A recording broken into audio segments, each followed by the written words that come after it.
In the harsh winter of 1885, Sarah Winters found herself standing at a crossroads outside Denver, clutching her two shivering boys close. Just 3 weeks after burying her husband, her in-laws had stripped them of their inheritance and cast them out into the bitter cold. With nothing but a worn carpetbag and her wedding ring, she faced a world that showed little mercy to widows. That's when Thomas Reed, a weathered cowboy with calloused hands and gentle eyes, happened upon them. On his modest homestead, they found more than just shelter. They discovered the meaning of true family. Between morning chores and evening prayers, something beautiful began to bloom in the most unexpected of places. What secrets from Thomas's past threaten to shatter this fragile happiness they've built? Before we jump back in, tell us where you're tuning in from. And if this story touches you, make sure you're subscribed, because tomorrow I've saved something extra special for you. The gravediggers hadn't even finished their work when Harold Winters approached his brother's widow. Sarah stood beneath a grey November sky, her gloved hands resting protectively on her son's shoulders. 8-year-old James and 6-year-old William remained perfectly still, their small faces pinched with confusion and grief. "We need to discuss the estate," Harold said, his words cutting through the cemetery's solemn silence. Behind him, his wife Margaret's thin lips curved into what might have been meant as a sympathetic smile. Sarah tightened her grip on the boy's shoulders. "Surely this can wait until tomorrow, Harold. The children are precisely why this cannot wait." Harold adjusted his wire-rimmed spectacles with practiced precision. Their future must be secured. That evening, seated in what had been her husband Michael's study, Sarah realized how thoroughly her in-laws had planned their attack. The leather chairs that had once felt welcoming now seemed to swallow her whole, as Harold produced document after document, each bearing her husband's signature. "As you can see," Harold's voice carried the smooth confidence of a man who had never known. Michael entrusted me with certain responsibilities regarding the business holdings. Given the current circumstances," Sarah's fingers traced the edge of the letter in her lap, the last one Michael had written her before the fever took him. "Michael would never have intended, my brother, God rest his soul, intended to protect his sons from the possibility of—" Harold paused, examining Sarah as if she were a questionable piece of merchandise. "Imprudent management." William tugged at Sarah's sleeve from his perch beside her chair. "Mama, when's Papa coming home?" The question pierced her heart anew. Before she could answer, Margaret spoke from her position by the fireplace. "Your father is with the angels, dear, which is why your Uncle Harold must ensure you're properly provided for." Over the next 3 weeks, Sarah watched helplessly as her world contracted. The house, her home of 9 years, was to be sold. The business holdings would be managed by Harold in trust for the boys. Their clothing, their toys, even Michael's pocket watch that James had always loved to wind, all catalogued and claimed for safekeeping. When Sarah discovered the deed to their modest summer cabin had also been transferred to Harold's name, she finally broke her silence. "You cannot mean to take everything. Where are we to go?" Harold's response was as cold as the wind rattling the study windows. "I understand the Methodist Ladies' Aid Society has a program for—" He cleared his throat. "Unfortunate women and their children." "Unfortunate?" Sarah stood, her voice steady despite the trembling in her hands. "I am your brother's widow, Harold. These are his sons. And they will be educated and provided for appropriately," Margaret interjected, "once suitable arrangements are made." Sarah read the unspoken threat in their eyes. They would separate her from her boys if given the chance, claiming unfitness or moral turpitude, anything to secure their complete control over Michael's legacy. That night, after the boys had fallen into uneasy sleep, Sarah packed what she could carry in her carpetbag. The wedding ring on her finger, the one possession they hadn't dared demand, caught the lamplight as she wrote a hasty note to her friend Clara. By dawn, they were gone, trudging through the first heavy snow of winter toward the stagecoach station. 4 days later, Their meager funds depleted by travel costs and cold nights in shabby boarding houses, Sarah found herself standing at that fateful crossroads outside Denver. William's mittened hand clutched hers, while James, trying so hard to be brave, peered down each fork of the road as if one might magically lead them home. "Mama!" William whispered, his voice muffled by the scarf wrapped around his face. "I'm cold." Sarah pulled him closer, sharing what warmth she could.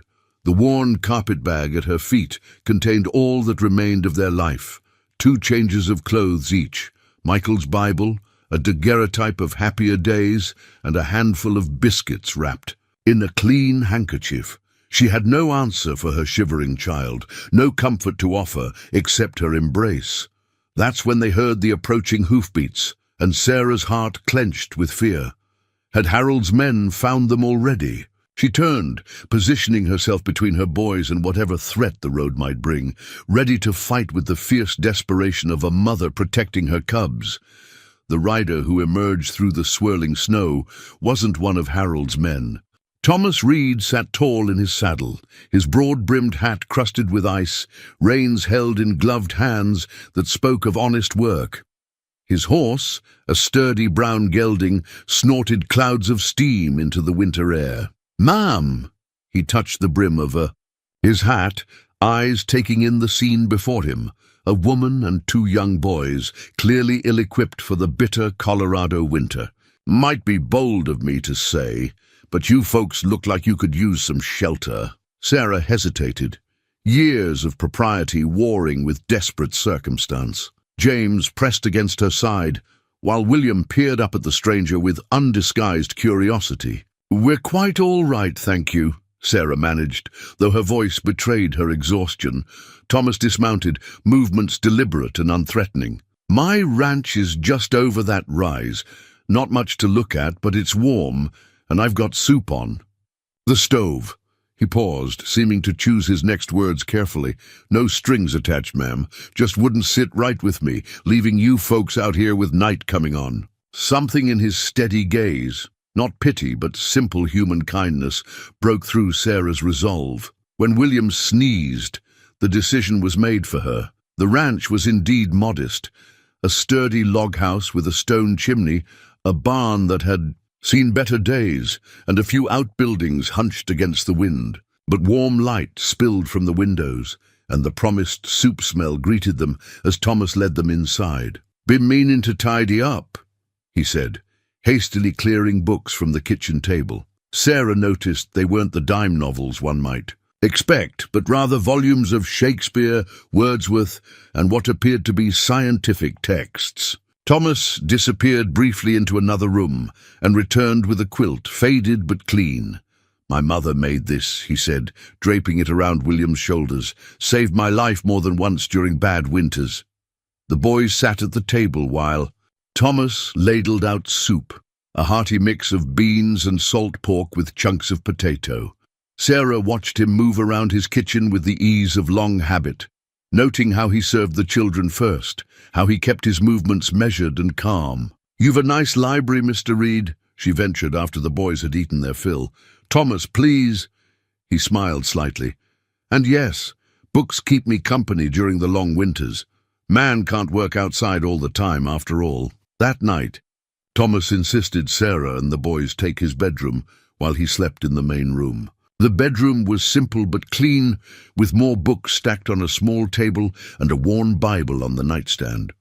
A charcoal sketch of a woman, Thomas's mother perhaps, hung on one wall, the only decoration in the room. As Sarah tucked her sons into the narrow bed, William whispered, "Mama, is this our new home?" "Hush, darling, we're just guests for tonight." But even as she said it, Sarah felt something shift inside her, a tiny spark of hope she hadn't dared entertain since Michael's death. Through the thin walls, she could hear Thomas moving quietly around the main room, banking the fire for the night. The sound should have made her nervous, a strange man so close while she and her boys slept vulnerable. Instead, it felt oddly comforting, like the steady tick of a grandfather clock marking time's passage. James was already asleep, but William struggled to keep his eyes open. "Mr. Thomas has nice eyes," he murmured, "like Papa's dog Scout used to have." Sarah smoothed his hair back from his forehead. Trust a child to make such an observation. And he wasn't wrong. Thomas's eyes held that same steady, loyal quality she remembered in Michael's old hunting dog. Outside, the wind howled around the corners of the house, but here, wrapped in Thomas's mother's quilt, its fierce bite couldn't reach them. Sarah lay awake long into the night, listening to her boy's steady breathing and wondering what tomorrow would bring. For the first time in weeks, she allowed herself to imagine a future that held more than mere survival. The wedding ring on her finger caught the faint moonlight filtering through the window. Sarah touched it gently, remembering Michael's face when he'd placed it there. "Guide me," she whispered to his memory. "Help me protect our boys." No answer came from the quiet night, but somehow, in this stranger's home, she felt closer to peace than she had since the day the fever took her husband. Dawn arrived with the quiet sounds of ranch life, the distant lowing of cattle, the rustle of hay being moved in the barn, the crackle of a freshly stoked fire. Sarah woke to find her boys still sleeping soundly, their faces peaceful in the grey morning light.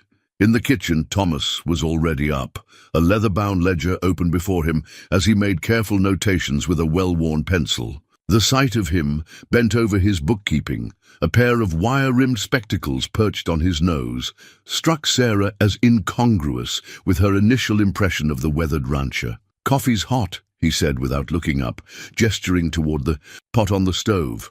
"And there's bread from yesterday if you're hungry." Sarah poured herself a cup, studying the neat columns of numbers in his ledger. "You keep very precise records."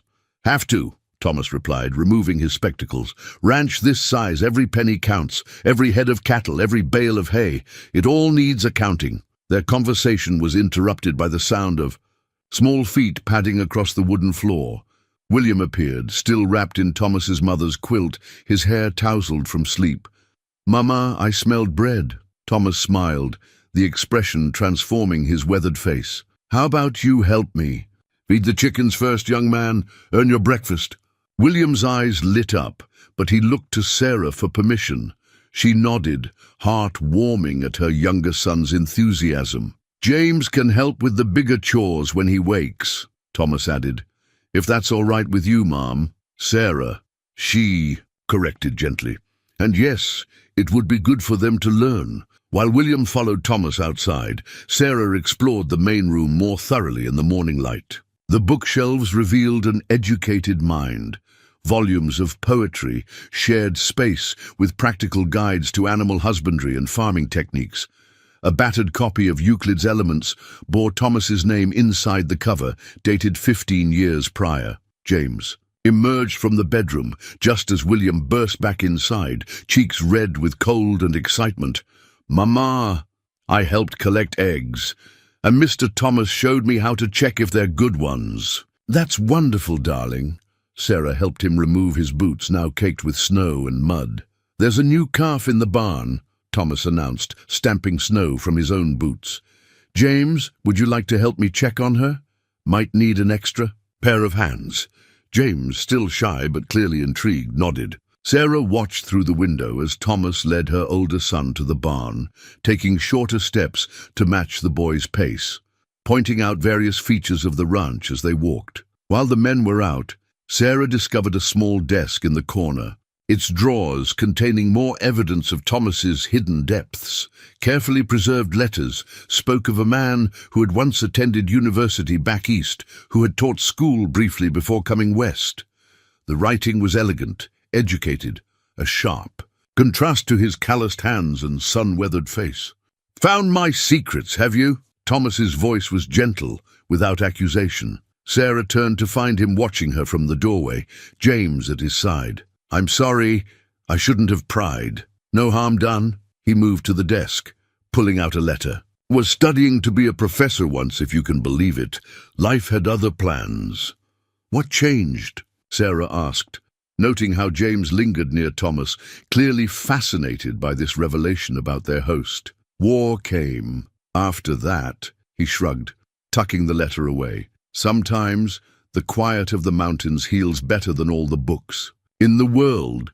James spoke up unexpectedly. Could you teach us about the books? Thomas's expression softened.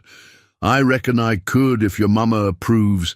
Been a while since I had anyone to share these old volumes with. Sarah watched her normally. Reserved sun light up at the prospect, and something inside her chest tightened. This man, with his gentle manner and hidden wisdom, was offering her children something she hadn't even known they needed, a glimpse of a future beyond mere survival. The first sign of trouble came a week into their stay, announced by the distant sound of approaching horses.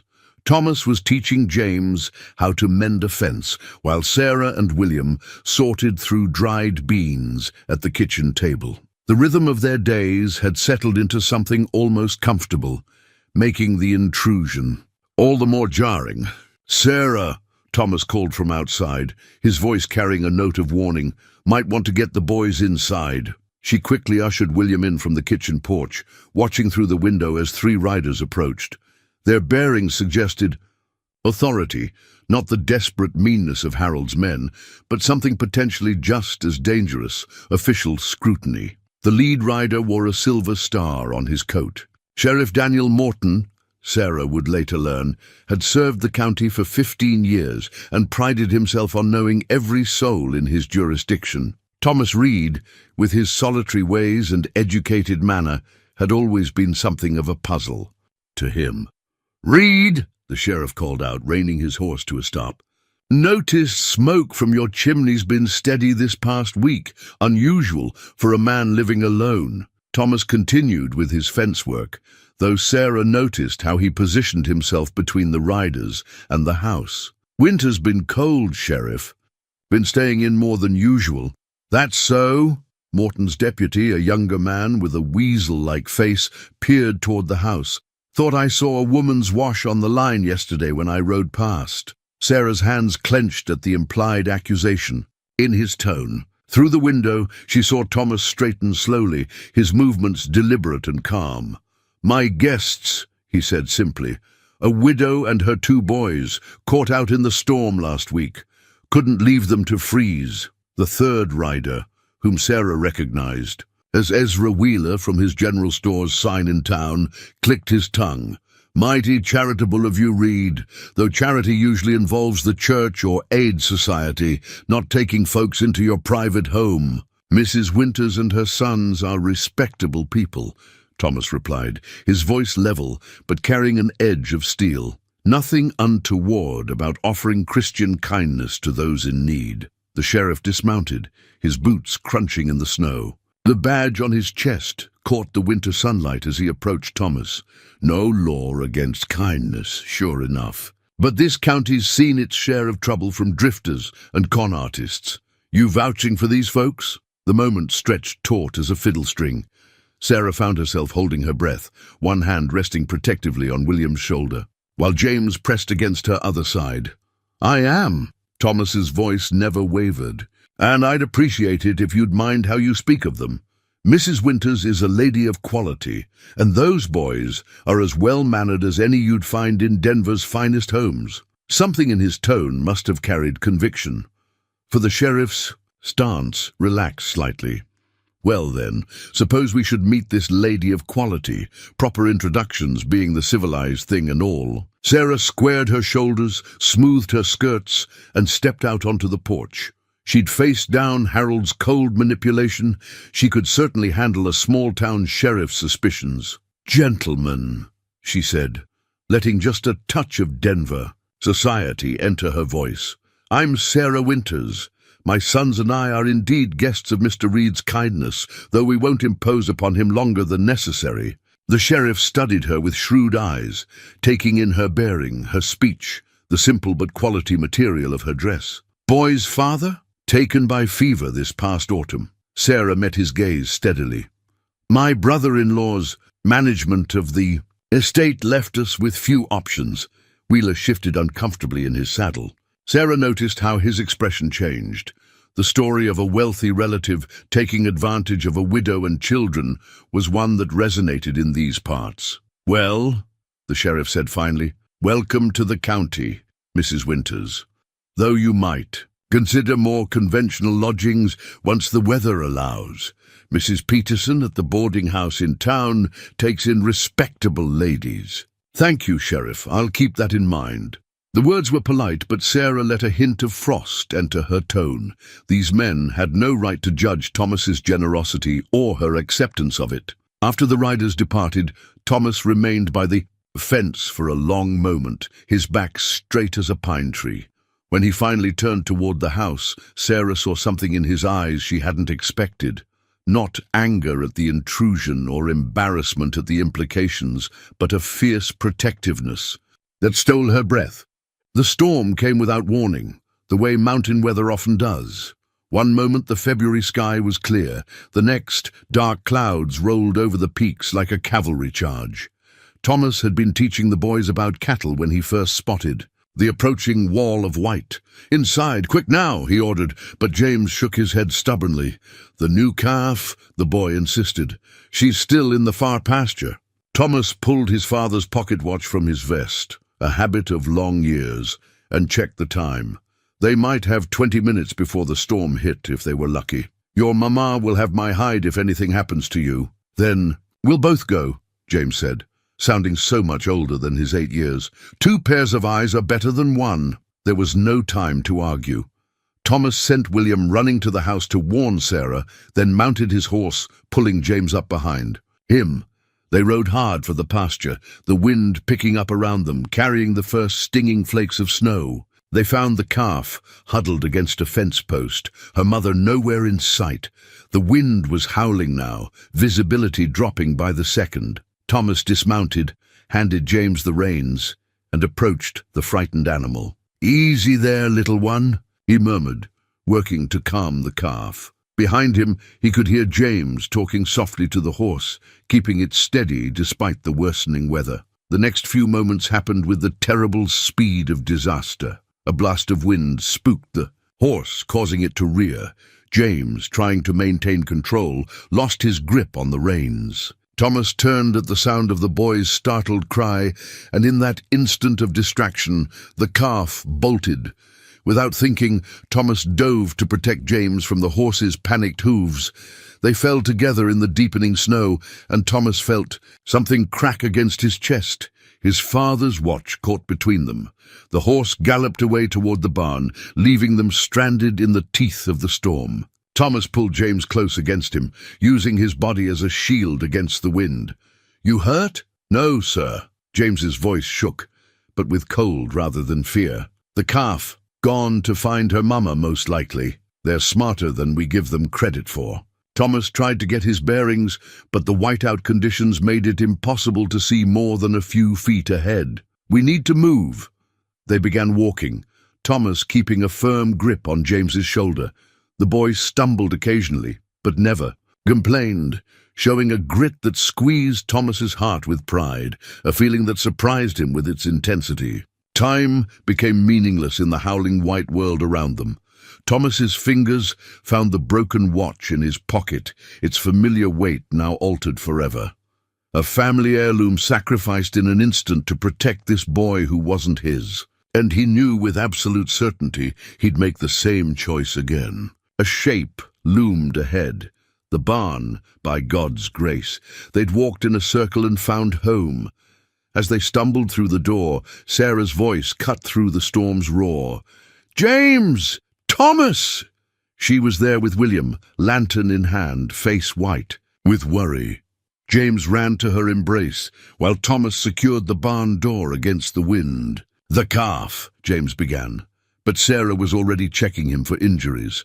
"Hush about the calf. Are you hurt? Either of you?" Her eyes found Thomas's, filled with a mixture of relief and something deeper that made his breath catch. "We're fine," he assured her, though his chest ached where the watch had been crushed. "Your boy showed real courage out there." The storm raged for hours, trapping them in the barn. They made themselves comfortable in the hayloft, Thomas and Sarah taking turns watching over the sleeping boys. During one quiet moment, Thomas showed her the broken watch. "It was my father's," he explained. "Last thing he gave me before I left for university, told me to make every minute count." Sarah touched the cracked face gently. "I'd say you honored his words today." Their eyes met in the lantern light, and Thomas felt something shift between them, like a key turning in, a lock he hadn't known existed. The storm's violence only emphasized the peaceful silence of that moment, filled with unspoken understanding. When William stirred in his sleep, Sarah automatically reached to smooth his hair. Thomas watched her maternal gesture and realized that somewhere in the past weeks, these three had become more than just guests in his home. They'd become the family he'd never dared to dream of having again. Spring came to the ranch like a painting being unveiled, each day revealing new colors. The snow retreated first from the southern slopes, then from the pastures, leaving behind tender green shoots that promised renewal.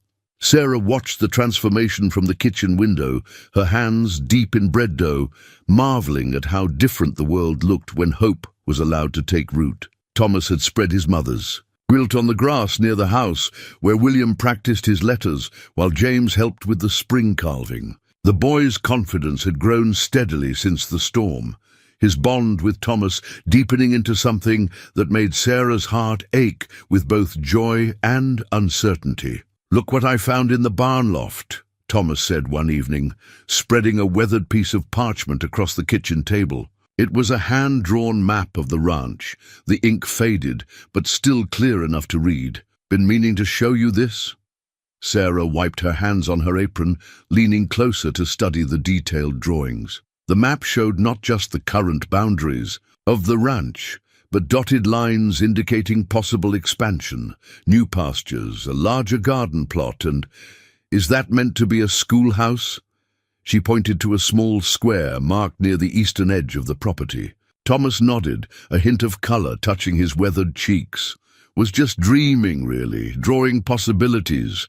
There are other families scattered in these hills, children who could use some learning, and with your boys already showing such aptitude." He trailed off, but Sarah understood what he wasn't saying. He'd been planning for their future, mapping out a way they could stay, build something permanent. The realization brought unexpected tears to her eyes. "The south pasture," she said quickly, blinking them away. "It looks perfect for the new cattle you mentioned." "That it does." Thomas's voice was gentle, acknowledging her deflection while respecting it. "Thought we might start clearing it next week if you're amenable to staying on through summer." Before Sarah could respond, James burst through the door, his face glowing with excitement. "Ma, Mr. Thomas, the mare's about to foal." They spent the next hours in the barn, watching new life enter the world. Sarah found herself working alongside Thomas with an ease that spoke of growing familiarity, anticipating his needs, passing tools before he asked, steadying the mare while he guided the foal. William fell asleep in the hay, exhausted by the excitement. As James helped Thomas settle the new mother and baby, Sarah studied them in the lantern light. Her older son had picked up Thomas's mannerisms, the way he moved with careful deliberation, spoke with thoughtful pauses, even held his shoulders with the same quiet strength. Later, after the boys were tucked into their beds, no longer Thomas's room in anyone's mind but theirs, Sarah returned to the kitchen to find him adding to the map. "Just marking where we might put a proper flower garden," he explained. "Come spring, the wild roses bloom something fierce on that western slope. Thought we might transplant some closer to the house." Sarah touched the paper gently, tracing the lines of the future he'd drawn. "You've put such thought into this. Too much, perhaps." Thomas set down his pencil, meeting her eyes. "I know you never asked for any of this. Never meant to presume." "You've presumed nothing," Sarah said softly. "You've only offered possibilities." The silence between them was comfortable now, laden with unspoken understanding. Through the window, the first stars were appearing in the darkening sky. Sarah remembered other spring evenings, another life when such quiet moments had been taken for granted. "The boys need stability," she said finally, "a place to put down roots." Thomas nodded, carefully rolling up the map. "Roots need good soil to grow strong. Reckon we've got that here, if you're willing to test it." Sarah looked around the kitchen, at the fresh baked bread cooling on the rack, The herbs she'd started drying from the kitchen garden, the slate where William had proudly written his name that morning. Somewhere in the past months, this place had ceased to be simply shelter from desperation. It had become something else entirely. "I think," she said slowly, "we might be ready to do more than test it." Thomas's smile was like sunrise breaking. Over the mountains, full of promise and possibility. Together they bent over the map again, planning tomorrow. The old family Bible had sat untouched on Thomas's shelf since Sarah and the boys arrived, its leather binding worn smooth by years of handling. It wasn't until William's innocent question about the faded daguerreotype tucked between its pages that the past finally found its voice. "Who's the pretty lady, Mr. Thomas?" The boy had been helping to dust the shelves, his natural curiosity leading him to the discovered treasure. Sarah looked up from her mending to see Thomas frozen in the doorway, his face gone suddenly pale. The woman in the image was young, perhaps Sarah's age, with dark hair arranged in an old-fashioned style and eyes that seemed to hold both mischief and grace. "That's Elizabeth," Thomas said finally, his voice rough with memory. "My wife." The word hung in the air like smoke. Sarah felt her heart contract, though whether from surprise or something deeper, she couldn't say. "You were married?" James asked from his place by the fire, where he'd been reading one of Thomas's books of poetry. Thomas crossed the room slowly, taking the Bible from William's careful hands. A lifetime ago, it seems now. He sat heavily in his chair, the one Sarah had come to think of as his natural place in the evening hours. "Might as well tell you the whole of it." He opened the Bible, revealing more photographs, letters, and pressed flowers. A life preserved between sacred pages. "We were young, Elizabeth and I. Met at university where I was studying literature and she was visiting her brother. Married. In '62, just before I joined up." "The war?" Sarah asked softly, understanding now why he'd left his academic pursuits behind. Thomas nodded, carefully removing one of the letters. "She wrote to me every week. Beautiful letters, full of hope and plans for after. We were going to open a school together." His smile held more sorrow than joy. "She was carrying our child. When the fever took them both in '64, I was still in Virginia, couldn't even make it back for the burial." William climbed into Thomas's lap, his small hand touching the photograph with infinite gentleness. "She looks kind, like Mama." "William," Sarah began, but Thomas shook his head. "He's right. She was kind. Would have loved having you boys around. Filling this house with life like you do." He tucked the photograph back into the Bible. "After I lost them, couldn't bear to stay east. Too many memories, too many well-meaning folks trying to help me move on. Came out here looking for silence, I suppose. Found it too, for better or worse." Sarah understood then why he'd been so quick to offer them shelter that winter day. He knew the weight of loss, the way it could hollow out a person's world. "Thank you for sharing this with us," she said quietly. James had moved closer, drawn by the story. "Is that why you have so many books? To remember being a teacher?" "Partly." Thomas's voice had steadied now, as if sharing the burden had somehow lightened it. "But mostly because good books are like good friends. They stay with you through the hard times." Sarah watched as he showed the boys other treasures from the Bible. A pressed flower from his wedding day, a ribbon Elizabeth had worn in her hair, the program from a Shakespeare play they'd seen together. Each item was handled with reverence, not just by Thomas but by her sons, who seemed to instinctively understand the sacred nature of these memories. Later, after the boys were asleep, Sarah found Thomas still sitting with the Bible open in his lap. "I should have told you sooner," he said, without looking up. "No," she replied, taking the chair opposite him. "Some stories need their own time to be told. Been a long while since I looked at these." He closed the Bible carefully. "Forgot how it feels, sharing memories with people who understand their worth." The fire had burned low, casting gentle shadows across the room. Outside, a spring rain had begun to fall, its steady rhythm underlining the intimacy of the moment. "Does it get easier?" Sarah asked, touching her wedding ring. "The missing?" "Not easier, Thomas said thoughtfully. Different. Like a wound that heals but leaves a mark.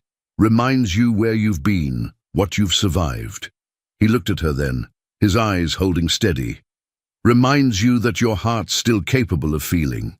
The summer market in town brought all of Clear Creek County together, turning the dusty main street into a bustling fairground of wagons, stalls, and hopeful sellers. Sarah hadn't planned to attend until Thomas presented her with a package wrapped in brown paper one evening. "Ordered it from Denver," he said, uncharacteristically hesitant. "Thought you might want something new for market day." Inside was a dress of deep blue cotton, practical enough for country wear, but styled with a grace that spoke of city shops. Sarah ran her fingers over the fabric, throat tight with unexpected emotion. "It's beautiful," she managed, "but you shouldn't have." "Already done," Thomas cut in gently. "Besides, we need to show those town folks that the Reed Ranch is prospering." The morning of the market dawned clear and warm. Sarah wore the new dress, her hair arranged with care she hadn't bothered with in months. The boys were scrubbed clean, wearing their best shirts, while Thomas had trimmed his beard and donned a fresh collar. They loaded the wagon with their goods, fresh eggs, butter Sarah had churned herself, early vegetables from the kitchen garden she'd expanded. James proudly added the first jar of honey from the hives Thomas had helped him tend, while William carefully packed the arithmetic primer he'd completed. The ride to town felt like a journey into another world. Sarah was acutely aware of every glance, every whispered comment as they made their way down the main street. The Springs rumors about Thomas Reed's unusual house guests had evolved into summer's speculation about their relationship. "Mrs. Winters," Ezra Wheeler's wife called out, her false brightness carrying across the street.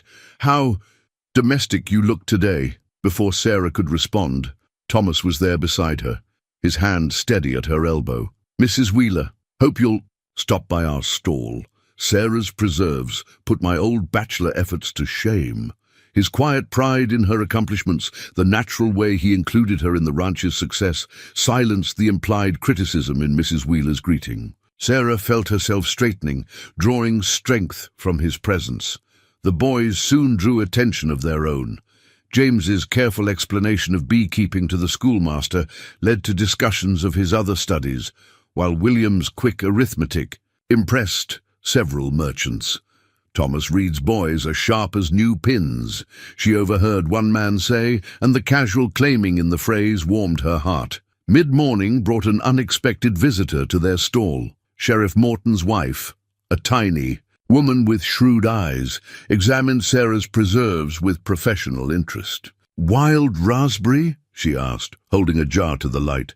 "Haven't seen these offered before." "Found a patch up near the North Creek," Sarah explained. "Thomas showed me where the best berries grow." Mrs. Morton's eyes missed nothing, not the quality of Sarah's new dress, not the easy way Thomas included her in discussions with other ranchers, not the boys' clear attachment to him, but her approval when it came carried weight. "You'll join us for Sunday socials now, I trust?" she said, purchasing 3 jars. "The church ladies have been curious about the woman who's brought such changes to Thomas Reed's life." The invitation represented more than mere socializing. It was acceptance, legitimacy, the community's blessing on their unusual arrangement. Sarah felt Thomas tense beside her, ready to defend their independence, but she touched his arm gently. "We'd be honored," she replied, meeting Mrs. Morton's gaze steadily. "Though ranch work doesn't always respect the social calendar." The older woman smiled, genuine warmth replacing her earlier reserve. "My Henry says the Reed Ranch is showing real improvements this year. Amazing what a family's touch can do." By day's end, they'd sold most of their goods and received invitations to 3 different church suppers. The boys were tired but happy, William falling asleep against Thomas's shoulder as they loaded the wagon for home. "Successful day," Thomas observed quietly as they drove back under the evening sky. "Though I suspect it wasn't just our preserves they came to inspect." Sarah smoothed her new dress, still marveling at its perfect fit. "Let them look," she said with newfound confidence. "We have nothing to hide." The dress, she realized, was More than a gift, it was a declaration. Thomas Reed's way of announcing to the world that his household, unconventional as it might be, was one of prosperity and purpose. A family finding its footing in the fertile soil of trust and care. The letter arrived on a Tuesday, carried by a smartly dressed lawyer from Denver who looked distinctly uncomfortable about the dust coating his polished boots. Sarah recognized the firm's letterhead before she even broke the seal. Harold's. Lawyers, with their practiced way of making threats, sound like concerned advice. "Ma'am," the lawyer, who had introduced himself as Mr. Blackwood, cleared his throat. "Mr. Harold Winters is naturally concerned about his nephew's welfare. Their education, their moral upbringing." Thomas stood in the doorway, his shadow falling across the kitchen table where the legal documents lay spread out like a web. Sarah felt his presence like a shield at her back as she read the carefully worded demands. "He's petitioning for custody," she said, her voice steady despite the fear clutching at her throat.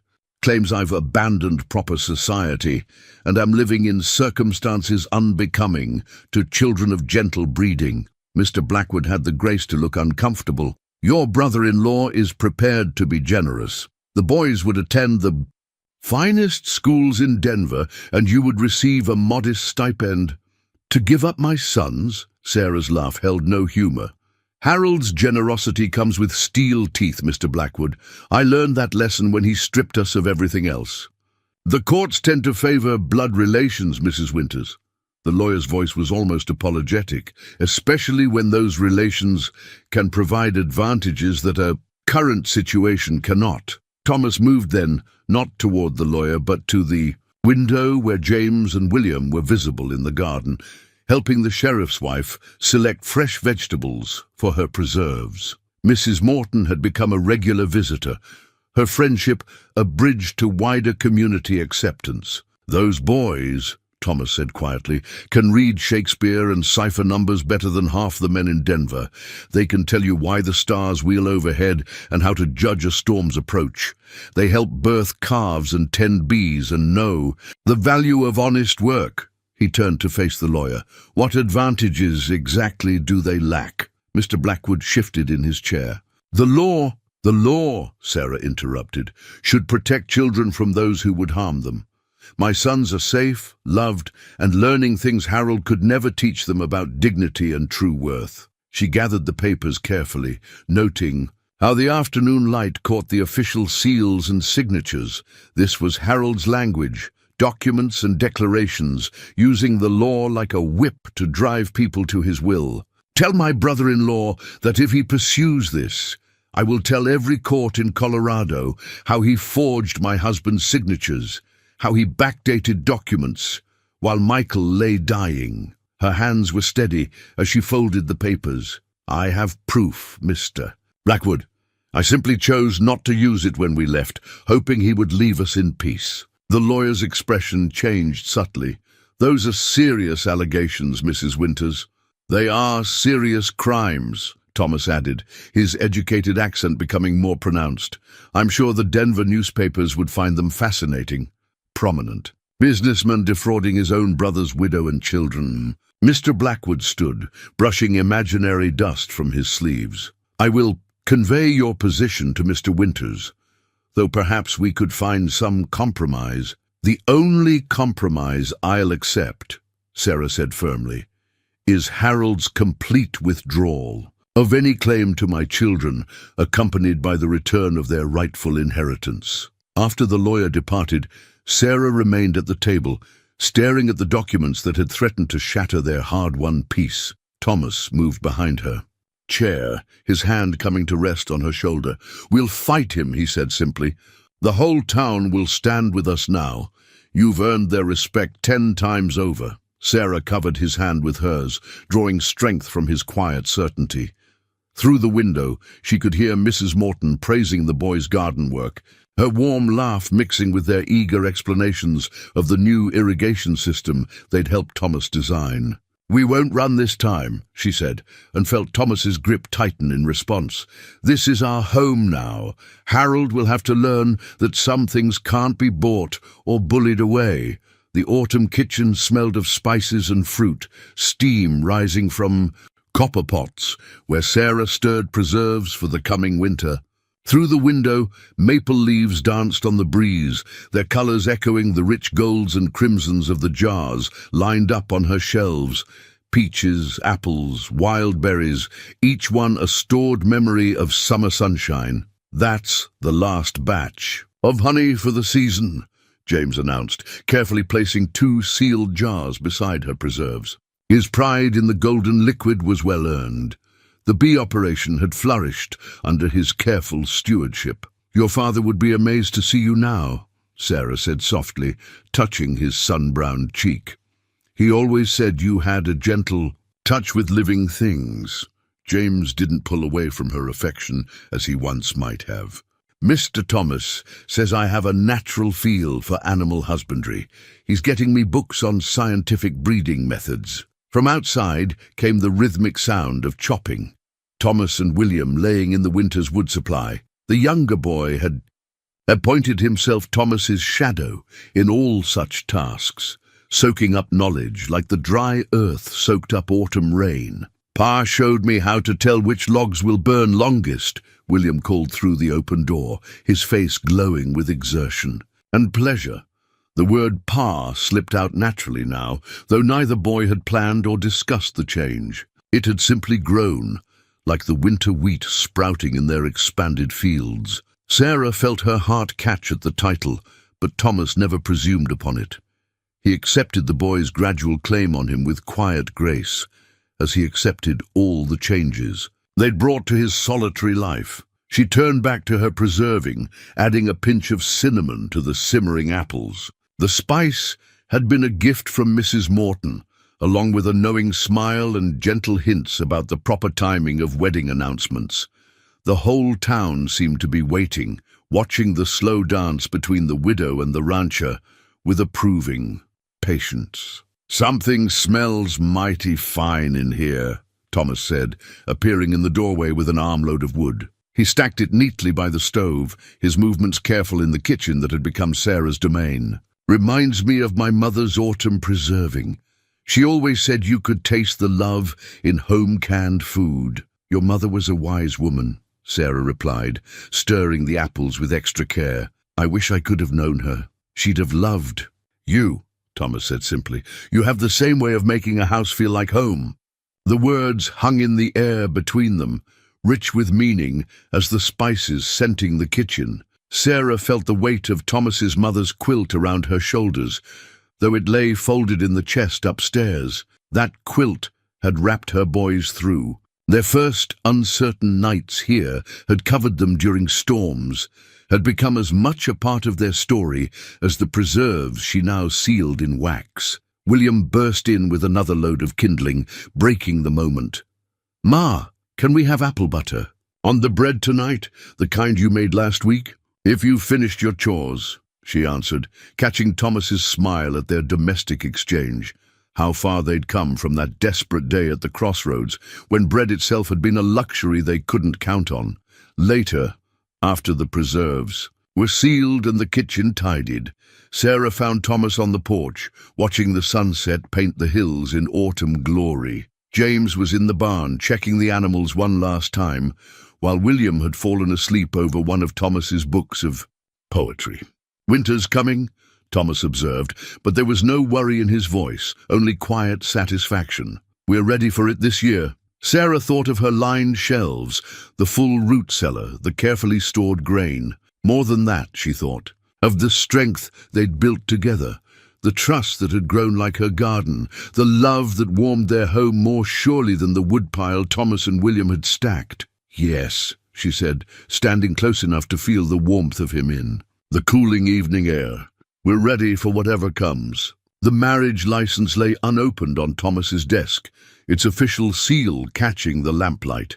He'd ridden to the county seat that morning to obtain it, taking more care with his appearance than Sarah had ever seen. Now, in the quiet evening hours, after the boys had gone to bed, he stood before her with the gravity of a man approaching an altar. "I know it's not been quite a year since you came to us," he began, his voice carrying the slight tremor she'd only heard once before when he'd spoken of Elizabeth. "And if you feel it's too soon, I'll understand. But I want to do right by you, by the boys." Sarah sat in what had become her chair by the fire, her mending forgotten in her lap. "Thomas, please," he held up a hand, "let me say this proper." He moved to his desk, picking up not the license but a leather-bound book of poetry. "Been practicing these words for weeks now, though they still don't seem adequate." The lamplight softened his weathered features, reminding Sarah of that first night when he'd offered shelter to desperate strangers. She saw the same kindness in his face now, but tempered with something deeper, something that made her heart beat faster. "When Elizabeth died," he continued, "I thought that part of my life was over. Came out here to hide from the world, if I'm honest. But you and the boys—" He opened the book, though Sarah noticed his eyes didn't go to the pages. "You brought life back to this place, back to me."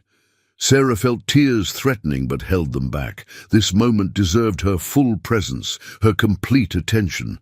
"I'm not asking to replace Michael," Thomas said carefully. "Man shouldn't try to compete with memories. But I've come to love those boys like my own, and you—" He closed the book, set it aside. "You've become the heart of this home, Sarah. The heart of everything." He knelt beside her chair, not with the awkward gallantry of a younger man, but with the deliberate dignity of someone who knew exactly what he was offering and what he was asking. "I can't promise wealth or fancy things, but I can promise to cherish you, to be a father to your boys, to build a life that honors both our pasts while making something new." He reached for the license, held it out like an offering. "Will you marry me, Sarah Winters?" The question hung in the air, weighted with all the complexities of their situation. Sarah looked at the document in his hands, so different from the threatening papers Harold had sent, though they held equal legal power. This paper promised protection rather than control, love rather than obligation. "The boys," she began, but Thomas understood her concern. "I spoke with them first," he admitted, "wanted their blessing before presuming to ask. James said it was about time I made an honest woman of you." His smile held both humor and tenderness. "William just asked if he could keep calling me Pa." Fresh tears threatened, but Sarah smiled through them. "You spoke with them first. Seemed right. We're a family already in all the ways that matter. This just makes it official in the eyes of the law and the church." He paused, uncertainty flickering across his features. "Unless you feel it's too soon, or—" Sarah placed her hand over his where it held the license. "I've been a wife before," she said softly. "I know what it means to build a life with someone, to trust them with your heart and your children's future." "And I've been a husband," Thomas replied. "Know the weight of those vows, the work it takes to keep them true." Their eyes met in the lamplight. Two people who had known both love and loss, who understood exactly what they were choosing. "Yes," Sarah said simply. "Yes, I will marry you, Thomas Reed." He gathered her hands in his, pressing them gently to his chest, where she could feel his heart beating strong and steady. No passionate embrace, no dramatic declarations, just the quiet certainty of mature love finding its proper home. The license lay forgotten for the moment on her fallen mending, its official purpose transformed into something far more personal. A promise between two people who had found each other in the winter of their grief and chosen to build a spring together. Winter descended early that year, bringing with it challenges that tested their newfound bonds. The first blizzard caught them before all the fences had been fully mended, driving a portion of the herd into the lower pastures, where the grass was thin and the shelter inadequate. Sarah stood at the window watching Thomas and James struggle through knee-deep snow, carrying feed to the stranded cattle. The mended fence post near the barn stood as a testament to their earlier work. Thomas had shown both boys how to splice rope and repair rails, turning necessity into lessons about responsibility and care. "They'll be fine, Ma," William said, from his place by the fire, where he was practicing his letters. "Pa knows what he's doing." The casual confidence in the boy's voice warmed Sarah more than the crackling flames. A year ago, they'd been the ones frozen and lost. Now they were the ones offering shelter to creatures in need. When Thomas and James finally returned, their clothes crusted with ice, Sarah had hot coffee and stew waiting. She helped James out of his frozen coat while Thomas stomped snow from his boots. "Fence held," he reported, accepting the steaming cup she offered. "Your knots were perfect, James. Saved us hours of extra work." The boy straightened with pride, his cheeks red from cold and pleasure. "Could we reinforce the other sections?" "Tomorrow. I've been thinking about a new pattern for the cross-bracing." Thomas nodded, sharing a knowing look with Sarah. "Drew some diagrams while we were waiting out the worst of the storm. Want to take a look?" They bent over the rough sketches, father and son lost in discussion of physics and structural integrity. Sarah watched them, remembering Michael's dreams of sending James to university. Here on a humble ranch, their son was getting an education that combined practical skills with academic knowledge in ways no city school could match. Later that night, after the boys were asleep, Sarah found Thomas in the barn doing one final check on the animals. The lantern light caught the silver threading through his dark hair, and she was struck again by how right he looked in this place, among the creatures that depended on his care. "Thinking deep thoughts?" he asked, noting her expression. "Remembering last winter," she admitted, "how lost we were, how desperate." Thomas set down the lantern, drawing her into the warmth of his embrace. "Not lost anymore," he said simply, "though I reckon we're all still finding our way sometimes." She leaned into his strength, breathing in the familiar scent of hay and honest work. The boys have changed so much. James with his engineering ideas, William turning into quite the scholar. "They're blooming where they're planted," Thomas said. "Like those wild roses you transplanted to the kitchen garden. Just needed the right soil and care." A restless horse nickered in its stall, and Thomas moved to check on it, his hands gentle on the animal's neck. Sarah watched him work, remembering his earlier words about making something new while honoring their pasts. "I've been thinking," she said carefully, "about names." Thomas looked up, understanding in his eyes. "For after the wedding, the boys should keep Winters as their middle names," she continued, "to honor Michael and their heritage. But I thought, for all of us to share the Reed name, a proper family." Thomas finished, his voice rough with emotion.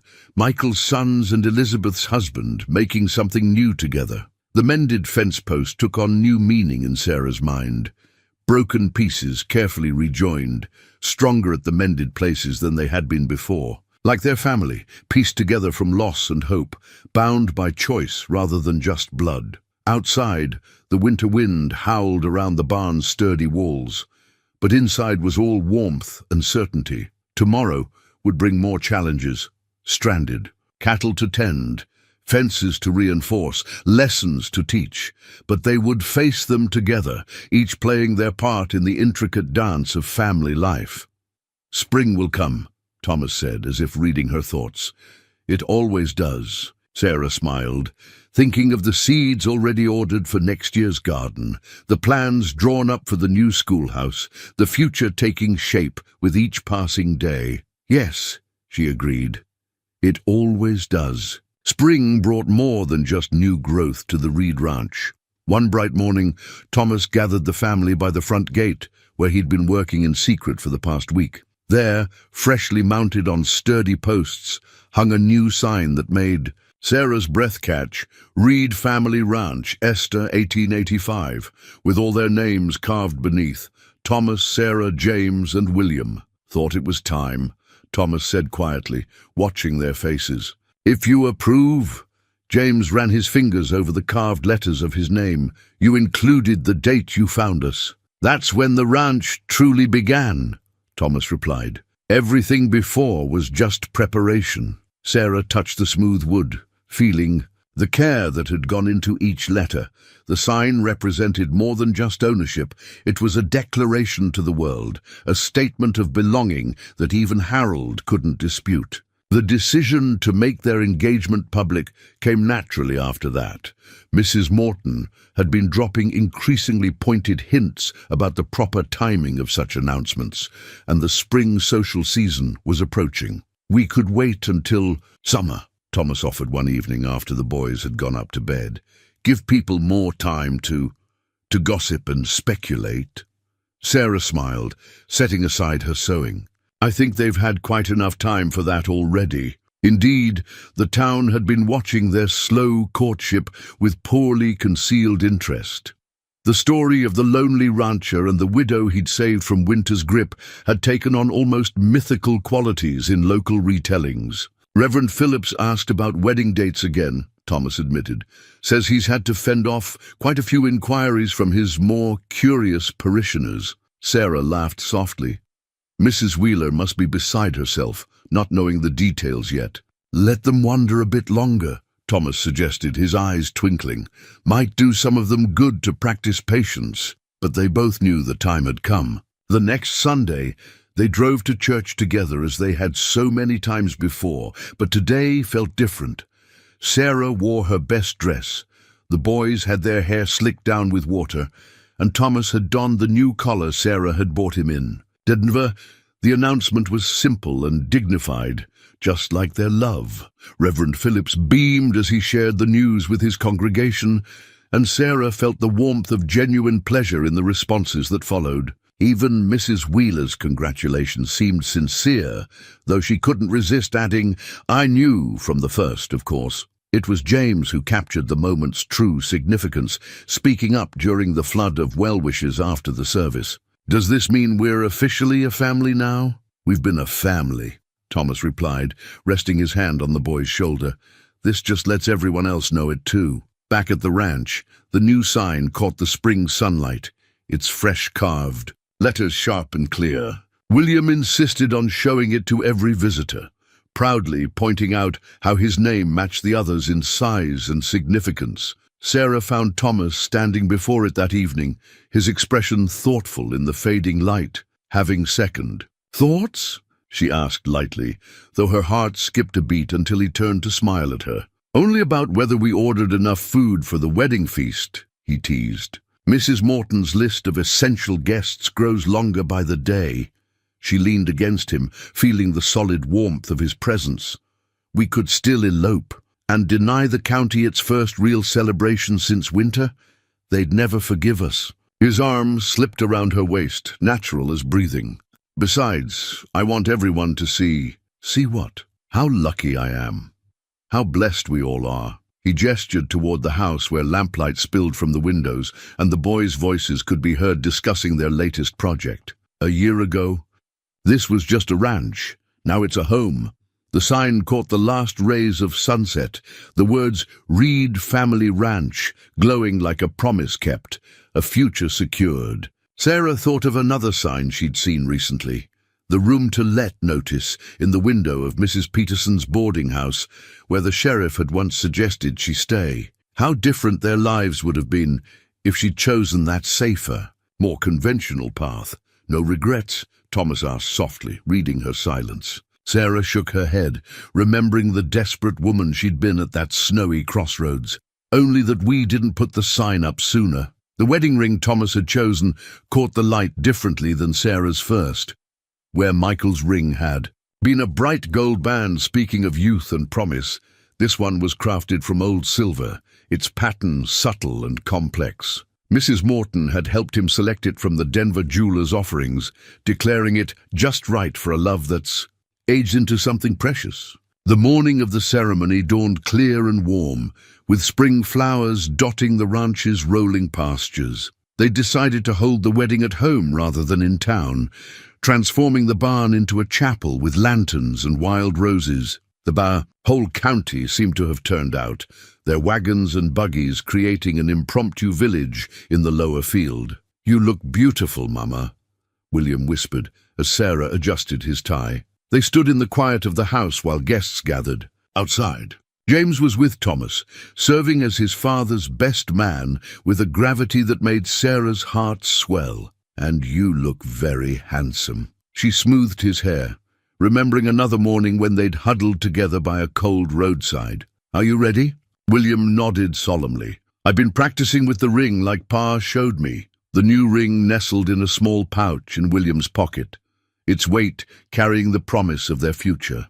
Sarah touched her old ring, now hanging on a chain around her neck. "Your father would be proud of you, of both of you. He'd be happy you found Pa," William said with a child's simple certainty. "James says he's watching over us, making sure we're taken care of." Sarah blinked back tears, careful not to disturb the lace veil Mrs. Morton had insisted on lending her. "Yes, I believe he is." The ceremony itself was both simpler and more profound than Sarah had expected. She walked from the house to the barn on James's arm, her older son matching his pace to hers with careful dignity. William preceded them, practically bursting with the importance of his ring-bearer duties. Thomas waited by the flower-decked altar they'd created from hay bales and Mrs. Wheeler's best quilts. His eyes, when they met Sarah's, held such depth of feeling that she nearly forgot to breathe.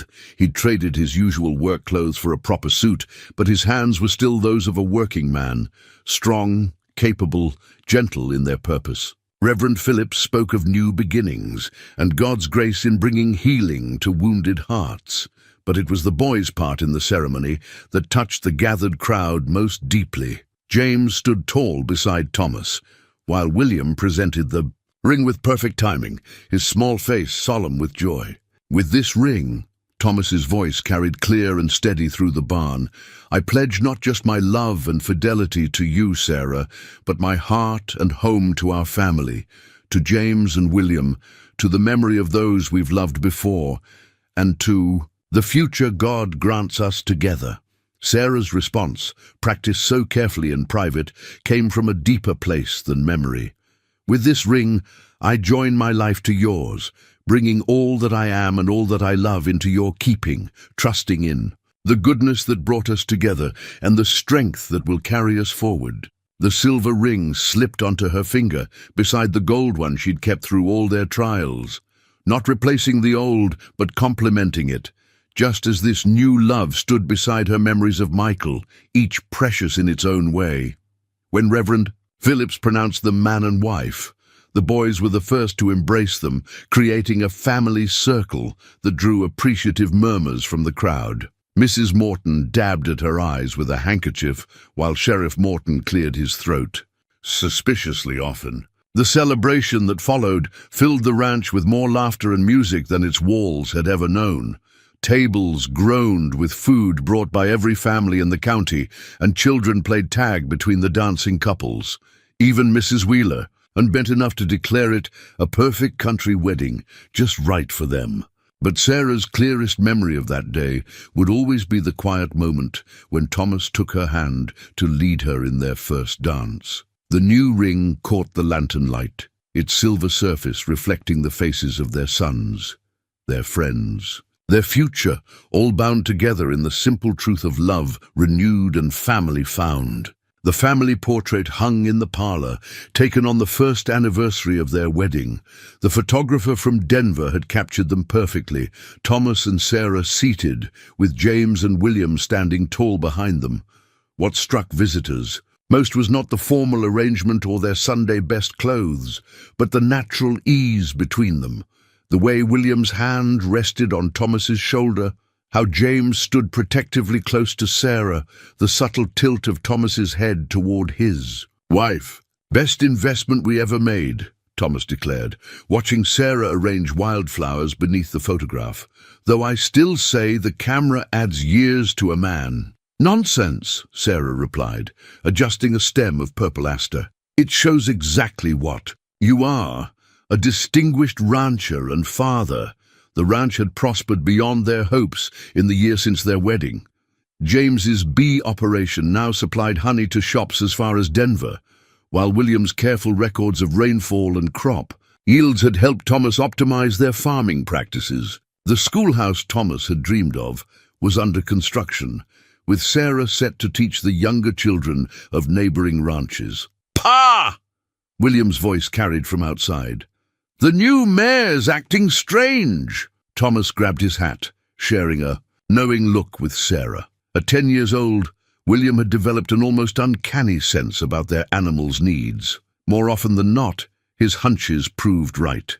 Indeed, within hours, the mare delivered a healthy foal, with William attending, his first birth under Thomas's guidance. The boy's face shone with wonder as the spindly-legged creature found its feet. "Just like you said, Pa, watch her ears, and you'll know when it's time." Thomas ruffled his son's hair, pride evident in his expression. "You've got a gift, boy. Your father had it too, from what your ma tells me." William didn't stiffen at the mention of Michael, as he once might have. Instead, he nodded thoughtfully. "Mama says I get my gentleness with animals from him, and my stubborn determination from you." "That's so," Thomas chuckled. "Reckon she might be right about both." Later that evening, as Sarah worked on her lesson plans for the new school, James brought in his latest diagrams for expanding the beehives. At 12, he'd grown tall and thoughtful, combining Thomas's patience with Michael's quick intelligence. "Mr. Peterson at the bank says we might get a loan for the expansion," he reported, spreading the careful drawings on the table. "Said our credit's good, what with the honey business doing so well." Thomas studied the plans with proper seriousness. "Good work on the cost estimates, though you might want to factor in extra for winter protection." Sarah watched them work, her heart full. James had inherited Michael's head for business, but Thomas had taught him to temper ambition with careful planning. The result was a young man who thought deeply about both possibilities and responsibilities. The photographer had captured something of this too. The quiet confidence in James's stance, the subtle lift of his chin that spoke of pride without arrogance. Looking at the portrait, visitors often remarked on how much the boy resembled Thomas, never realizing the resemblance came not from blood, but from daily example. "Mama." William appeared at her elbow, clutching one of Thomas's books of poetry. "Could you explain this part about the caged bird? Pa says you read it best." Sarah set aside her lessons, making room for him beside her. These quiet evening moments had become precious routines, William reading poetry, while James and Thomas discussed business, the lamplight warm on the family portrait that watched over them all. Thomas's voice drifted over from the table. "Now about these ventilation improvements you've designed," James's reply came eagerly. "I've been studying the way wind moves across the ranch. If we position the new hives just so," Sarah smiled, remembering the desperate prayers she'd once offered for her son's future. God had answered with more abundance than she could have imagined, giving them not just security, but purpose, not just shelter, but true belonging. The portrait caught the last rays of sunset through the window, the glass reflecting the living reality of their family, changed, grown, strengthened by time and trust and love. Not just surviving now, but thriving, putting down roots deep into the soil of their shared life. The deed to the new land arrived the same day as Harold's letter. Sarah held both papers in her hands, marveling at the contrast, one representing growth and possibility, the other a final echo of past pain. The deed bore Thomas's careful signature beside hers, officially expanding the ranch to include the south pasture they'd long dreamed of cultivating. Harold's letter, by contrast, carried only his own bold scrawl. "You don't have to read it," Thomas said quietly, watching her face. "Yes, I do." Sarah broke the seal, James and William gathering close as she unfolded the expensive paper. "We face things together now."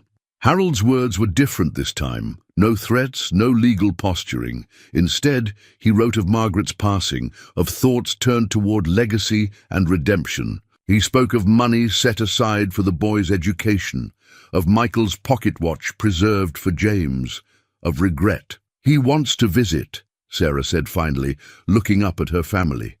"To make amends," he says. James, nearly as tall as Thomas now, took the letter from her gentle hands. "Do we trust him?" "That's not the question," Thomas replied, surprising them all. "Question is, do we trust ourselves enough to offer grace?" William, who barely remembered his uncle, frowned thoughtfully. "The Bible says to forgive our enemies. It also says to be wise as serpents," Thomas reminded him, "though gentle as doves." Sarah touched the deed to their new land, its crisp promise grounding her. "We're not the desperate family he once threatened.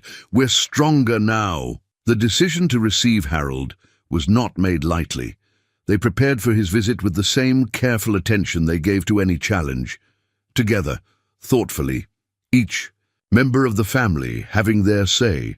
When Harold's carriage finally arrived, the contrast between past and present couldn't have been clearer. He found not a helpless widow and her fatherless sons, but a prosperous family standing united on their own land. The ranch's success was evident in the well-maintained buildings, the healthy livestock, the thriving fields. "Sarah." Harold's voice carried none of its old arrogance as he descended from the carriage. Age and grief had bent his shoulders, softened his sharp edges. "You look well." "We are well," she replied simply, Thomas's solid presence beside her lending strength to her words. Harold's eyes moved to the boys, widening at their growth and confidence. James stood straight-backed in a clean work shirt, his father's commanding height evident in his bearing. William, dressed similarly, met his uncle's gaze without fear. "My God," Harold whispered, "they're the image of Michael." "They're their own men," Thomas corrected quietly, "though they do their father proud." The afternoon unfolded with careful courtesy on all sides. Harold presented the pocket watch to James, who accepted it with grave dignity. He spoke of investments set aside, of wrongs he wished to right, of lessons learned too late about the true meaning of family. "I was wrong," he said finally, as they sat in the parlor over Sarah's good coffee. "About everything. I thought I was protecting Michael's legacy, but I nearly destroyed it instead." Sarah felt Thomas's hand find hers, their matching rings catching the afternoon light. "Michael's legacy lives in his sons," she said, "in their character, their kindness, their strength. Those things can't be stolen or locked away in a bank vault." "No," Harold agreed, watching William explain their rainfall tracking system to his coachman outside. "They certainly cannot." Before leaving, Harold stood long before the family portrait, studying the happiness evident in every face. "You've built something remarkable here," he said, "something Michael would have celebrated." "We have," Thomas replied, his arm steady around Sarah's waist, "though not alone. Every hand that helped us, every challenge that tested us, even those who opposed us, all played their part in making us who we are." The deed to the new land lay on Thomas's desk throughout the visit, a quiet reminder of their security and growth. When Harold's carriage finally departed, the family stood together, watching it disappear down the road that had once led Sarah and her boys to sanctuary. "Well," Thomas said softly, "reckon that's the last ghost laid to rest." Sarah leaned into his embrace, feeling James and William move to join them. "Not ghosts," she corrected, "just the past making its peace with the present." 5 years after Harold's visit, Sarah found the family journal while spring cleaning the study. Its leather cover had softened with use, pages thick with pressed flowers, drawings, and the collected stories of their life together. Thomas had started it the day after their wedding, his educated hand recording not just the practical details of ranch life, but the precious moments that shaped their family. "Found something interesting?" Thomas asked, coming in from his morning rounds. His hair had more silver now, but his eyes still held the same gentle strength that had first offered her shelter on that winter road. "Just remembering," she replied, turning pages carefully. Here was William's first sketch of the schoolhouse, where Sarah now taught. There, James's calculations for the honey operation that had grown into a thriving business. "Hard to believe how much has changed," Thomas said, settling into his chair beside her, "though some things remain constant." Indeed, the ranch had transformed over the years. The original buildings now formed the heart of a larger operation, with the new schoolhouse drawing families from miles around. James, at 17, managed much of the business side, his natural gift for numbers complementing Thomas's practical experience. William, 15 and tall as his brother, had developed their modest veterinary practice into something the whole county relied upon. Sarah paused at a page where pressed wildflowers marked their first anniversary. "Remember when Mrs. Wheeler said we'd never last? That a marriage born of convenience couldn't grow into true love?" Thomas chuckled, the sound rich with contentment. "Reckon we proved her wrong on that count." The journal held evidence of that truth in 100 small ways. Notes about family dinners and shared dreams, pressed leaves from the garden they'd expanded together, careful records of each boy's growth and accomplishments. Between the lines of daily records lay the story of 4 people becoming something greater than themselves. "Ma! Pa!" William's voice carried from outside. "The Petersons' mare is foaling." They rose together, moving with the easy synchronization of long partnership. Through the window they could see James already preparing the barn, his movements sure and confident. William had his medical kit ready, every bit the young professional he was becoming. "Should I add this to the journal?" Sarah asked, reaching for her pen. "Of course." Thomas smiled. "It's all part of our story." Later that evening, after a successful delivery that showcased both boys' skills, the family gathered in the study. James was updating their accounts, his neat figures showing another profitable quarter. William sketched the new foal, adding to his growing collection of animal studies. The journal lay open on Sarah's desk, recording not just today's events, but their dreams for tomorrow. "I've been thinking," James said, looking up from his ledger, "about expanding the honey operation further north. There's good land available, and with the railroad coming—" "Might work," Thomas mused, "though we'd need to consider the impact on the wild bee populations William's been studying." Sarah watched her family discuss the future, their conversation, weaving together James's business sense, William's environmental concerns, and Thomas's practical wisdom. The journal's pages held the seeds of this moment, records of early lessons, small victories, gradual growth that had brought them here. "You're quiet tonight, Mama," William observed, setting aside his sketch. "Just grateful," she replied, thinking about that day at the crossroads, how close we came to taking a different path. Thomas reached for her hand, their rings catching. "The lamplight. No other path would have led us here," he said simply. The journal's final pages remained empty, waiting for more stories, more dreams, more life to fill them. Sarah picked up her pen, beginning a new entry. "Today, as spring brings new life to the ranch, I'm reminded of all the ways love can grow when planted in fertile soil. Our family, born in winter's darkness, has bloomed into something more beautiful than I could have imagined. The boys their father dreamed of educating have become men any parent would be proud of. The shelter a kind stranger offered has become a true home, and the love that started as gratitude has deepened into the very foundation of our lives.